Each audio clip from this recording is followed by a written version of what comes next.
वजअल बैनकुम मवद्दतन व रहमा। एक छोटा सा सवाल पूछूं, आप लोग मेरी बात समझ पा रहे हैं? समझ पा रहे हैं ना? माशाअल्लाह माशाअल्लाह। मेरे भाई इस आयत पर भी जरा गौर कीजिए, इस टुकड़े पर भी जरा गौर कीजिए। बड़े काम की चीज में आज आप लोगों के सामने बता कर जा रहा हूं, सुनिए। अल्लाह फरमाता है वजअल बैनकुम मवद्दतन व रहमा। क्या लोगों, मियां बीबी के दरमियान जो रिश्ता होता है, हस्बैंड और वाइफ के दरमियान जो रिश्ता होता है, एक यानी आपके दरमियान और आपकी बीबी के दरमियान जो मोहब्बत है, रब फरमाता है लोगों ये मोहब्बत कोई और पैदा नहीं करता। वजअल बैनकुम मवद्दतन व रहमा।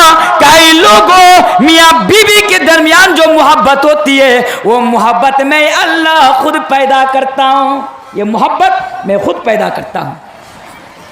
निकाह से पहले लड़कियों से चैटिंग करने वालों जरा कान खोलकर सुन लो मेरी बातों को। आज अक्सर ना एक सवाल का जवाब देकर जाता हूं, जल्दी बता रहा हूं। एक नौजवान ने मुझे सवाल किया कि मौलाना तनवीर साहब, अक्सर सवालात आते रहते हैं सोशल मीडिया के ज़रिए से, यानी व्हाट्सएप के ज़रिए से, फेसबुक मैसेंजर के ज़रिए से।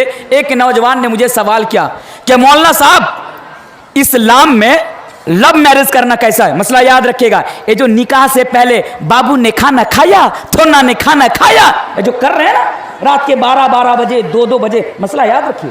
कहता मौलाना साहब लव मैरिज करना कैसा है?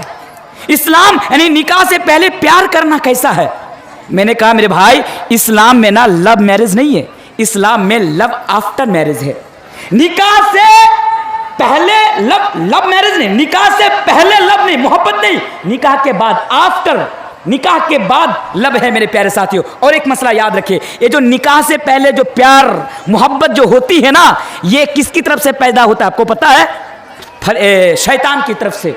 निकाह से पहले जो प्यार हो, निकाह से पहले जो मोहब्बत हो लड़की के साथ, यह शैतान की तरफ से पैदा होती है। यह मोहब्बत किसी स्कूल के, किसी कॉलेज के, किसी यूनिवर्सिटीज के कमरा से यह मोहब्बत शुरू होती है और किसी ओयो होटल के कमरा में जाकर यह मोहब्बत दम तोड़ देती है। और निकाह के बाद जो मोहब्बत पैदा होती है, अल्लाह फरमाता है वो मोहब्बत मैं पैदा करता हूं। कितनी मोहब्बत, आप अंदाजा भी लगा नहीं सकते कि निकाह के बाद कितनी मोहब्बत होती है मेरे प्यारे साथियों, एक हस्बैंड के दरमियान और एक बीबी के दरमियान। आगे आइए, इस रिश्ता को सामने रखिए। टाइम कितना शुरू? अच्छा 9:15 तक, अभी भी मेरे पास 20 मिनट टाइम है, तो मैं ये हदीस आपको बता दूं, फिर हुकूक की तरफ लेकर आऊँगा। भाई 2 घंटा 2.5 घंटे बोलने वाला आदमी जब 1 घंटा आधा घंटा 35 मिनट बोले ना, तो समझ में नहीं आता कहाँ से शुरू करूँ कहाँ पे ख़त्म करूँ।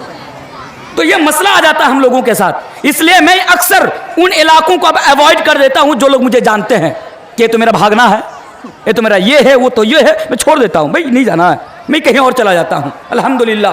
तो बस ये बताया, मैं अपना दर्द बयान किया, गलत ना समझे।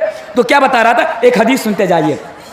मियाँ बीवी का रिश्ता ना कितना खूबसूरत रिश्ता है कि शैतान का सबसे महबूब और सबसे पसंदीदा अमल है मियाँ बीवी को अलग कर देना।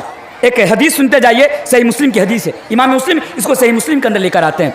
अरे लोगों, मियाँ बीवी के रिश्ता को सामने रखो और इस हदीस को सुनो।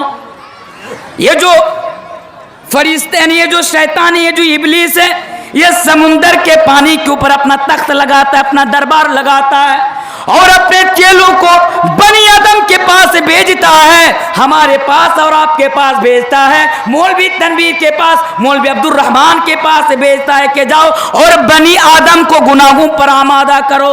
बनी आदम को गुनाहों पर, लोगों को गुनाहों की तरफ दावत देकर लाओ। मेरे प्यारे साथियों, फिर जब तमाम के तमाम चेले दिन भर में जो काम किया, दिन भर में उसने बनी आदम को जो गुनाहों पर आमादा किया, उसकी रिपोर्ट जाकर अपने सरदार के सामने पेश करता है। एक आता है, आने के बाद इब्लीस के सामने, अपने सरदार के सामने ये कहता है कि ए हमारे सरदार, आज हमने मौलवी तनवीर को नमाज से गाफिल कर दिया, हमने मौलवी तनवीर को नमाज से दूर कर दिया। शैतान सरदार जो कहता है चल तू साइड हट, कोई अच्छा काम नहीं किया। एक आया काम, ऐ सरदार, हमने बुढ़ियान के अब्दुर्रहमान को हमने शराब पीने पर हमने मजबूर कर दिया, हमने उनको शराब पिला दिया। शैतान का जो सरदार है, जो इब्लीस है, कहता है तू साइड हट, तूने कोई अच्छा काम नहीं किया। एक करते करते एक आया, कहा कि सरदार हमने बुढ़ियान बस्ती के अंदर, बुढ़ियान गांव के अंदर हमने मियाँ बीबी के दरमियान हमने झगड़ा लगा दिया, मियाँ बीबी के दरमियान हमने जुदाई पैदा कर दी।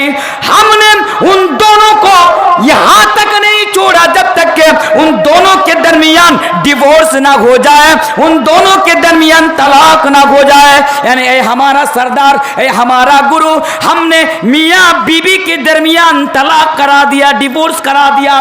मेरे भाइयों, हदीस का अल्फाज है, ये शैतान उसको गले लगता और कहता है नेमा अंता, तूने बड़ा अच्छा काम किया है, तूने बड़ा अच्छा काम किया है, उसको शाबाशी देता है। मेरे प्यारे साथियों, मियाँ बीबी के रिश्ता को सामने रखिए और इस हदीस को सामने रखिए तो पता ये चलता है कि शैतान का सबसे महबूब अमल यही है कि आपको आपकी बीबी से अलग कर दिया जाए और आपकी बीबी को आपसे अलग कर दिया जाए।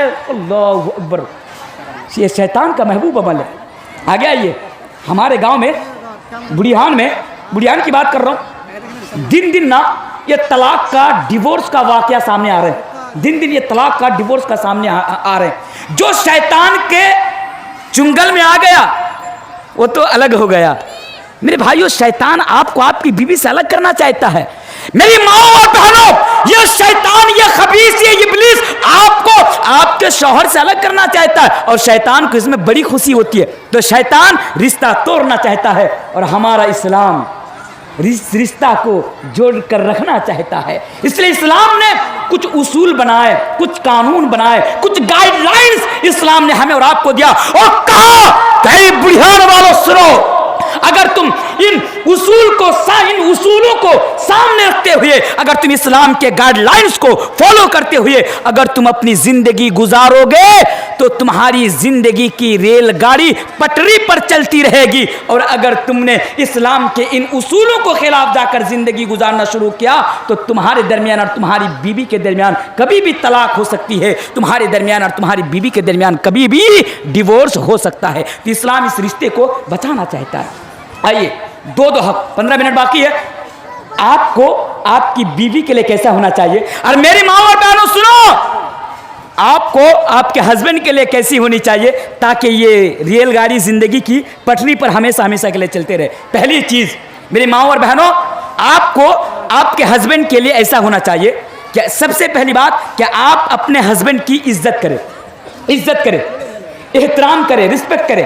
आज हमारे समाज में रहने वाली औरतें इन तमाम चीजों से बहुत दूर है। आज हस्बैंड की इज्जत नहीं करती है, शौहर की इज्जत नहीं, उनका एहतराम नहीं करती है। मेरे माँ और बहनों सुनिए, आपके ऊपर आपके हस्बैंड का पहला हक, अधिकार, राइट यह है कि आप अपने हस्बैंड के साथ भलाई करें, उनकी इताअत करें, उनकी फरमाबरदारी करें, उनकी कदर करें, उनकी रिस्पेक्ट करें, उनका सम्मान करें। यह आपके शौहर का आपके ऊपर पहला हक है। क्यों?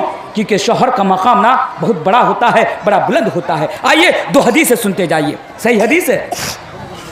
आए लोगों, अल्लाह के प्यारे रसूल जनाब मुहम्मदुर रसूलुल्लाह सल्लल्लाहु अलैहि वसल्लम बयान फरमाते हैं, मेरी माँ और बहनों इस हदीस को सुनो, अपने शौहर के साथ लड़ने वालियों सुनो। अल्लाह के नबी फरमाते हैं कि अगर अल्लाह तबारक व तआला को छोड़कर अगर किसी इंसान के सामने अगर सजदा करना जायज होता, सर झुकाना जायज होता, तो मैं नबी औरतों को हुक्म देता। फिर से इस हदीस पर जरा गौर कीजिए, अल्लाह के नबी फरमाते हैं कि अगर अल्लाह को छोड़कर किसी गैर के सामने, किसी दूसरे के सामने अगर सजदा करना जायज होता तो मैं नबी औरतों को हुक्म देता कि ऐ औरतों तुम अपने हस्बैंड के सामने जाकर सजदा करो। इस हदीस से पता चलता है कि शौहर का मकाम कितना बुलंद है। दूसरी हदीस सुनते जाइए, अल्लाह के प्यारे हबीब जनाब मुहम्मदुर रसूलुल्लाह सल्लल्लाहु अलैहि वसल्लम बयान फरमाते हैं, बड़ी प्यारी हदीस बयान करके जा रहा हूं मेरी माओ बहनों सुनिए, कहीं आपकी नमाज बर्बाद